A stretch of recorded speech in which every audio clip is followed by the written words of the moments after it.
School children burying their classmates shot by the regime.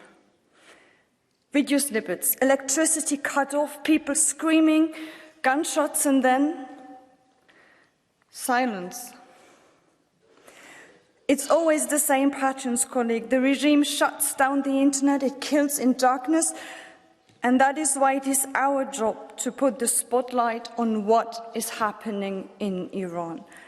There are even testimonies that the revolutionary guards picked the most beautiful of the protesters, boys and girls, and then raped them, so that others do no longer dare to raise their voice. And colleagues, I want to know what happens, and I don't want those responsible for these atrocities to get away with it.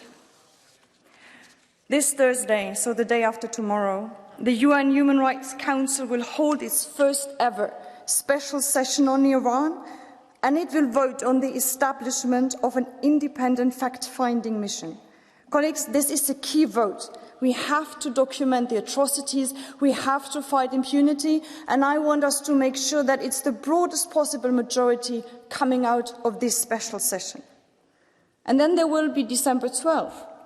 It's another Foreign Affairs Council.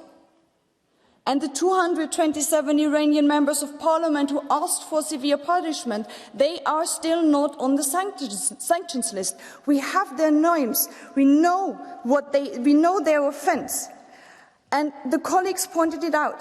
How much more does need to happen before we finally put the whole Revolutionary Guard on the sanctions list?